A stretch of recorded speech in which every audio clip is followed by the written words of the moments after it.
Kelvin, thank you so much for coming in to speak to us today. Now, your first solo exhibition in 5 years, your fifth solo exhibition, has just opened in London. How are you feeling?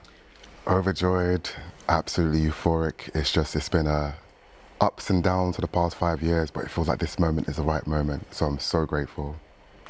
And your work it's beautiful. We can see it all around us here. It's incredibly realistic.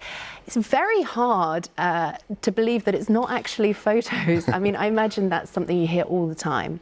I'm grateful. I'm very, very grateful. I mean, the intention isn't actually to create a very realistic drawing. It's just a part of my personality.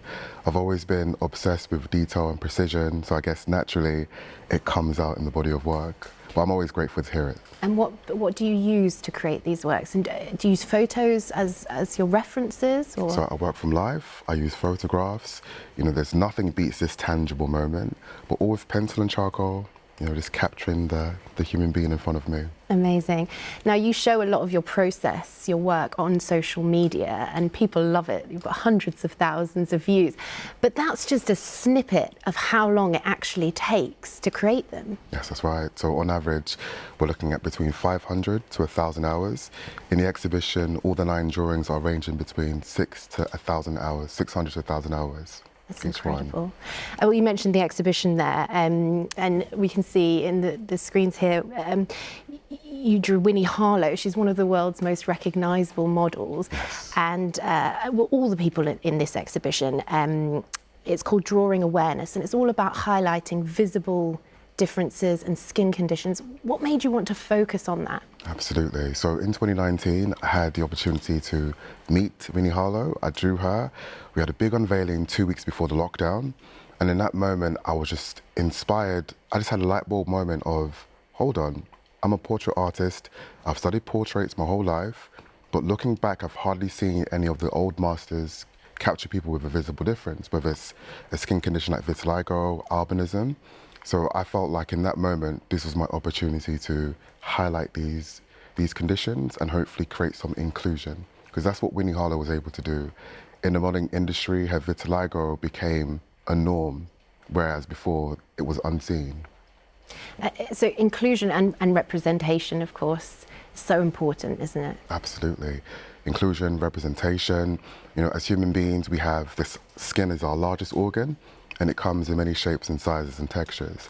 And it's important for me as a portrait artist to capture everyone in every walk of life.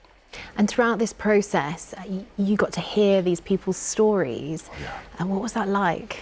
I mean, I'm a very, very emotional man. So hearing these stories it just added a deeper level of compassion and empathy, and just shows me the strength of the human spirit. Because a lot of the times they were bullied, you know, they were put aside and didn't really feel included. So it just made me feel very, very grateful to have an opportunity to shed light on them and provide inclusion. And what were their reactions like when they saw these beautiful images with such detail that you'd created? Gratefully, there was a lot of tears, a lot of happy emotions, and they would often comment, this is the first time I've really seen myself, because I can be quite unforgiving with detail. The pores, things that people think are imperfections, blemishes, wrinkles, are actually perfections for me. So when they see it, they're like, oh wow, you've seen all of me. And obviously we've got celebrities in this exhibition, but also a lot of your past work has been celebrities. What's next for you? Is there anyone that you would like to draw that you haven't already? Maybe yourself. Oh. I'd love that. I'm very much inspired by the people I meet in the moment. So gratefully with the celebrities, they're people that have been in my radar within that moment in time. Sort of like Sil, Winnie Harlow. It was important for me to be true to where I am right in that moment. But I'm very much inspired by where I am at present and the people I meet. So if I'm feeling happy, I see someone smiling, I would want to capture that. But with this body of work, it was more so about the deeper story and inclusion, and just, I guess, providing a platform to educate people on conditions that they may be aware of, but didn't know was actually a norm for many people. Kelvin, thank you so much. It's been such a pleasure to meet you. Likewise. Congratulations. Thank you for having me.